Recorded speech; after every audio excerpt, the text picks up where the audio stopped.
Opera mini ப்ரௌசர்ல நம்ம search பண்ண ஹிஸ்டரியை வந்து எப்படி பர்மனண்டா டெலீட் பண்றது அப்படிங்கறத பத்தி தான் இந்த வீடியோல டீடைலா வந்து பார்க்க போறோம். பார்க்கறதுக்கு முன்பாக சேனலை சப்ஸ்கிரைப் பண்ணிடுங்க, பெல் ஐகானை கிளிக் பண்ணி ஆல் அப்படின்றத செட் பண்ணிடுங்க. Just Opera mini browser app வந்து ஓபன் பண்ணிடுங்க. கீழே வந்து ஒபேரா மினி ப்ரௌசரோட லோகோ கொடுத்திருப்பாங்க. அதை கிளிக் பண்ணது மூணாவதா பாத்தீங்கன்னா ஒரு ஆப்ஷன் வந்து இருக்கும். அந்த ஆப்ஷனை நீங்க வந்து கிளிக் பண்ணீங்கன்னா நீங்க சர்ச் பண்ண எல்லா ஹிஸ்டரியுமே பாத்தீங்கன்னா இங்கதான் வந்து ஸ்டோர் ஆயிருக்கும்.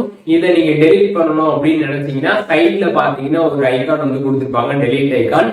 அதை நீங்க கிளிக் பண்ணவே பாத்தீங்கன்னா கிளியர் ப்ரௌசிங் ஹிஸ்டரி அப்படின்னு ஒரு ஆப்ஷன் வந்து ஷோ ஆகும். அதை நீங்க கிளிக் பண்ணவே பாத்தீங்கன்னா நீங்க சர்ச் பண்ணி பார்த்தா அந்த ஹிஸ்டரி எல்லாமே பாத்தீங்கன்னா பர்மனண்டா பாத்தீங்கன்னா வந்து டெலீட் ஆயிடும். இப்போ இந்த வீடியோல ஒபேரா மினி ப்ரௌசர்ல நம்ம சர்ச் பண்ண ஹிஸ்டரி எல்லாமே எப்படி வந்து டெலீட் பண்றது அப்படிங்கறத டீடைலா தெரிஞ்சிருப்பீங்கன்னு நினைக்கிறேன். இதுல எதுவும் டவுட் இருந்துச்சுன்னா கண்டிப்பா கமெண்ட்ஸ்ல மென்ஷன் பண்ணுங்க, எல்லாருக்குமே ரிப்ளை பண்றேன். வேற என்ன கண்டென்ட் நம்ம சேனல்ல வந்து போஸ்ட் பண்ணணும் அப்படின்னு நினைக்கிறீங்களோ அதை பத்தி ஷேர் பண்ணுங்க. அதற்கான வீடியோஸ்மே சீக்கிரமாவே நம்மளோட சேனல்ல வரும்.